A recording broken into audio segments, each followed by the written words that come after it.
मिठाई की ये रेसिपी आपके होश उड़ाने वाली है क्योंकि इसको हम रेडी करने वाले हैं बग़ैर खोए दूध या कंडेंस मिल्क के। तो इतनी मज़ेदार सी मिठाई बनाना बहुत हो गया है आसान। अस्सलामुअलैकुम, वेलकम टू पाकिज़ा किचन। आज आपके लिए लाई हूँ बहुत आसान मिठाई की रेसिपी, जिसके लिए हमें चाहिए होगा 1 कप मैदा, आधा कप बेसन, 3 खाने के चम्मच घी और चीनी चाहिए होगी 1.5 कप।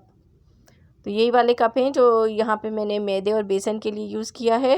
1.5 कप ले लीजिएगा। अब आपने एक पैन में घी डालना है 3 खाने के चम्मच, और उसके अंदर आपने मैदा डालना है 1 कप और आधा कप बेसन डालना है। दोनों चीज़ों को छान के आपने इस्तेमाल करना है और इसको आपने भूनना है। इसको अच्छी तरीके से भूनेंगे, इसका कच्चापन दूर करना है।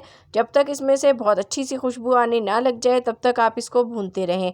अगर आप इसको सही से नहीं भूनेंगे तो आपकी सारी मेहनत ज़ाया हो जाएगी और आपका जो ये मिठाई है ये बिल्कुल भी अच्छी नहीं बनेगी। अब इसमें हम डालेंगे इलायची पाउडर। तो 4 से 5 इलायचियाँ ले लीजिए, उनको आपने अच्छी तरीके से कूट लेना है और उसके जो बीज हैं उनको पीस के इसमें डाल देना है।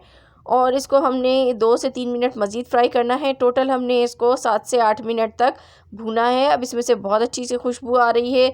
तो अब हम सेकंड प्रोसेस कर लेते हैं, जिसके लिए हमें चीनी चाहिए होगी। तो 1.5 कप चीनी ले लीजिए, यानी कि जितना सूजी और बेसन और मैदा लिया है उतनी ही हमने चीनी ली है। इसमें हमने 1 कप पानी डाल दिया है और इसको हमने इसके साथ में पकाना है लो फ्लेम पर। चीनी को डिज़ोल्व कर लें इस तरीके से हिला हिला के।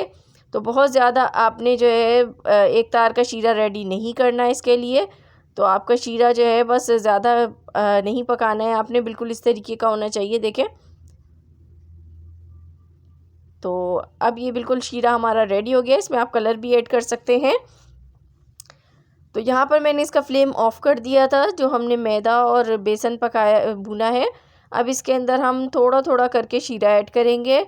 एक साथ सारा शीरा ऐड नहीं करना है, थोड़ा थोड़ा करना है और इसको मिक्स करते जाना है। अगर हम एक साथ सारा शीरा रेडी कर डाल देंगे तो इसमें लम्स पैदा हो जाएंगे और ये अच्छी तरह से कुक भी नहीं होगा हमारा जो मैदा है। तो इसमें अब मैंने थोड़ा थोड़ा करके सारा शामिल कर दिया और अब इसको हमने अच्छी तरीके से मिक्स करना है। तो इसमें जो कुकिंग का प्रोसेस है वो ख़ुद ब खुद होता जाएगा और जो हमने मैदा और बेसन डाला है वो ख़ुद ब खुद इसमें कुक होगा। तो अभी आपने फ्लेम को ऑन नहीं करना है जब तक ये अच्छे से मिक्स ना हो जाए। पहले से अच्छी तरीके से मिक्स कर लीजिए ताकि इसमें कोई लम्स वगैरह पैदा ना हो।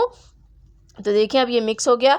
अब आपने फ्लेम को ऑन कर देना है और इसको हमने मज़ीद 10 मिनट तक पकाना है। तो अभी ये थोड़ा सा चिपकना शुरू हो जाएगा तो आपने अब इसके अंदर घी डालना है। तो मैंने पहले 3 खाने के चम्मच घी इस्तेमाल किए थे।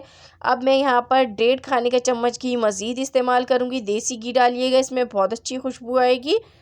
तो ये डाल के आपने इसको पकाना है लो फ्लेम पर, ताकि जो हमारा मैदा और सूजी है वो अच्छी तरीके से कुक हो जाए और उसका भी कच्चापन जो है वो दूर हो जाए।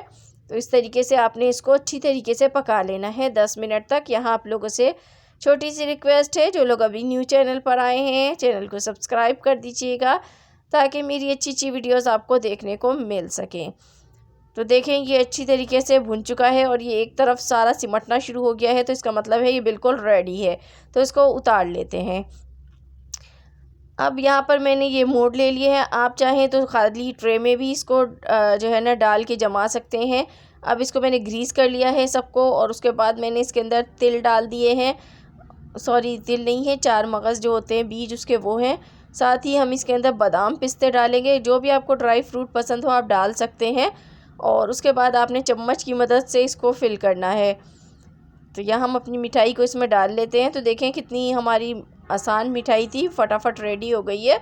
तो इसको हम छोड़ देंगे तकरीबन 3 से 4 घंटे के लिए, ये अच्छी तरह से ठंडी हो जाए। जो बादाम पिस्ते बचे वो भी हम इसके ऊपर डाल देते हैं इस तरीके से और इसको छोड़ देते हैं। अच्छी तरह से प्रेस कर लीजिएगा ताकि इसकी शेप जो है वो अच्छी तरीके से बन जाए। तो इसको हम रख देते हैं। तो देखें, यहाँ पर हमारे रखे हुए 3 घंटे हो गए हैं। तो नाइफ़ की मदद से आपने इस तरीके से साइडों को छुड़ा लेना है। तो बहुत आसानी से ये मिठाई निकल के बाहर आ जाएगी, बिल्कुल भी आपको दिक्कत होने वाली नहीं है। तो देखें कितनी परफेक्ट शेप में, कितनी मज़ेदार लग रही है ना ये मिठाई। तो बहुत लजीज है, ज़रूर आपने घर में इसको ट्राई करना है। और मुझे फीडबैक देना है कैसी लगी आपको मेरी आज की रेसिपी। पसंद आई हो लाइक एंड शेयर कीजिएगा। मिलूँगी नेक्स्ट वीडियो में, तब तक के लिए खुदा हाफिज़।